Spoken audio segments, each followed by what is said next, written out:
Hey guys, it's Shashank, and in every sales call, there is one leader of the call and one follower on the call. Every call, a person is there who is going to control the entire call, or as we call it in sales language, the frame on the call, the frame of the call basically. Who is controlling the frame on the call? Now, why is this important? Because it's very simple.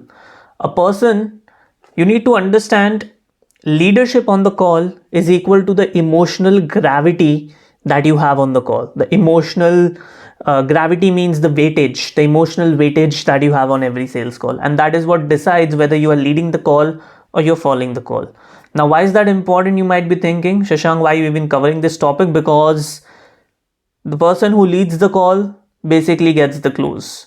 People always buy from experts. They don't buy from friends. They don't buy from people who are inferior to them. They always buy from experts because experts are seen as superior to them in certain domains of knowledge, right?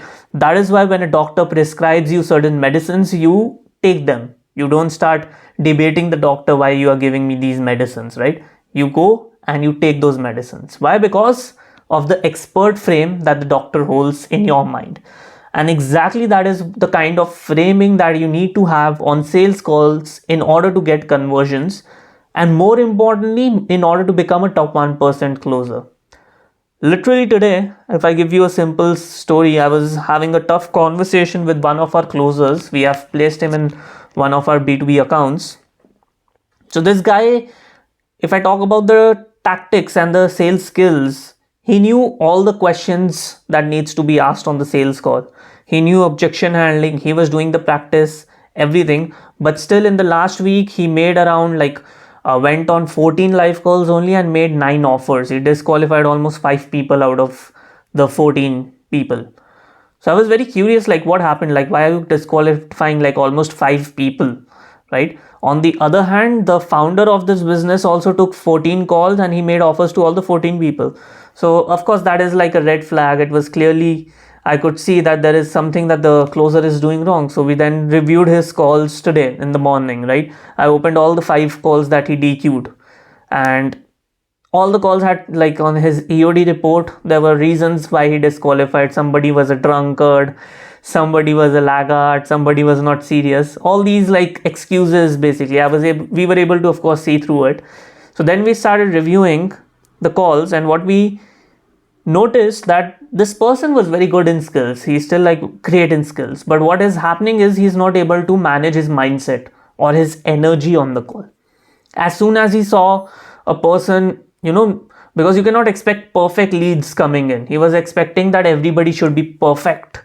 They should know how to speak in English, they should know how to speak properly sophisticated lines, but that doesn't usually happen on sales calls. Welcome to reality, right? So that is something that was hard for him, and he was like, as soon as somebody was not according to the ideal customer that he wanted on the sales call, his energy used to completely flip on the call. He was like getting super irritated, and it was visually, we could see that on the face, and then his entire sales process was going for a toss. He wasn't extracting the pain, injecting doubts, doing nothing, right? And then he was complaining about the leads. So we were able to find out this pattern, and that is exactly what is happening with most of the sales closers. You might be very good at skills, but if you don't fix this part, the leadership part on the call, then like you cannot be the top 1% closer in the industry, right? So that's like a small digression that I went into, but that is why this is important, because practically in real world scenarios, it does impact on your sales call if you do not know this concept or you do not live this. Basically, it's one thing to know it as a concept, and it's another thing to actually live it, imbibe it, and make it a part of your identity. So now let's talk about what is the leader on the call. Who is the leader? A leader is somebody who is controlling the pace of the call. He's controlling the direction of the call.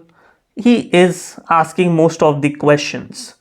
Now, a leader is not somebody who talks the most. A leader is someone who does these 3 things, which is controlling the direction, controlling the pace of the call, and controlling the questions. Whoever is asking most of the questions on the call is the leader on that call, he has the frame on the call. And if you're not that person, then this is your wake up call that you need to change. You need to ask more questions.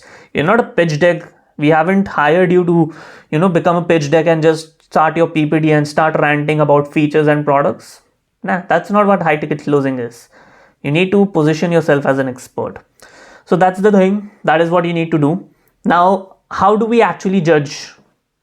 I'll give you another anecdote, not an anecdote, but this also happened like literally today in the training session with another person, another company. So there were this closer, they are selling an offer. We have placed them on one of our B2B clients. So what happened is this guy started the call. We were reviewing his call. So in the rapport building stage, this guy was being too sweet.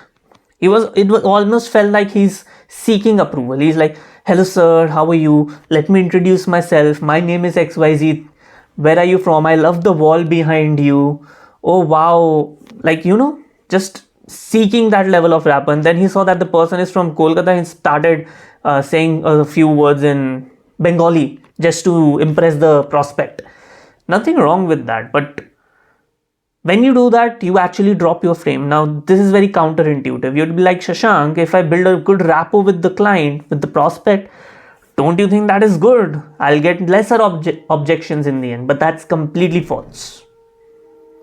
Rapport building versus seeking approval are two different things.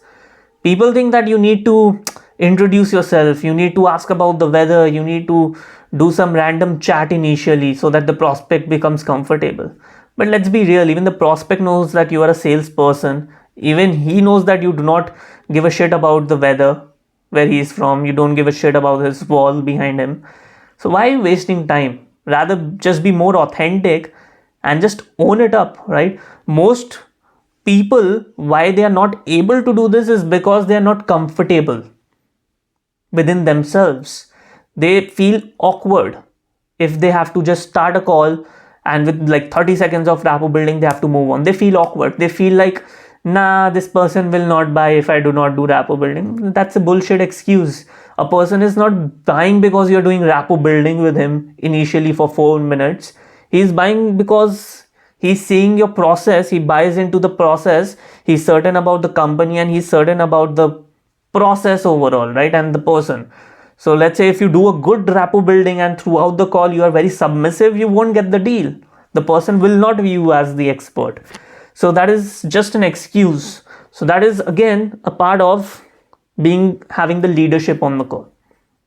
Once you have a leadership, everything that you say on the call becomes intentional. You are much more calmer on the call. You have the control overall on the call. You have a grip. That is what is required. You speak slowly. You take pauses. You're not seeking for approval. You're not going over the top to actually impress the person. Doesn't matter. You're like literally comfortable in your own skill. You don't rush. You're not there to prove anything. You're not there to justify anything. For example, let's say the prospect is saying, oh, the price is too high. You're not going into justification mode. Oh, we charge high because we give this. No, that's not leadership framing. That is what you need to exactly learn. Why? Because people follow emotional stability. Once you show that you are the leader, you have that emotional stability, people will buy your certainty on the call. That is why you will become a top 1% closer. That is what differentiates the closers overall from my experience. Now let me give you a personal story as well. I'm going to bombard you with a lot of stories today in this video. A personal story is when I started closing on this business offer for 2 lakh rupees. Few of my initial calls, I went on this call and this guy came. I won't name him, but let's say random guy. This guy came in, highly accomplished, worked in the corporate for almost 2.5 decades. And he was running, I think, a child mentorship, something related to, he was like working with kids and helping them out.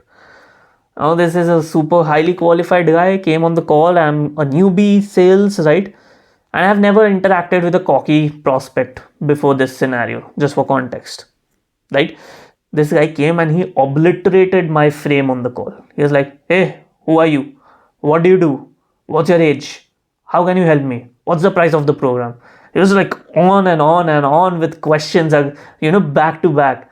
And I almost felt like he was the person, he's the person who's interviewing me. This is not a closing call.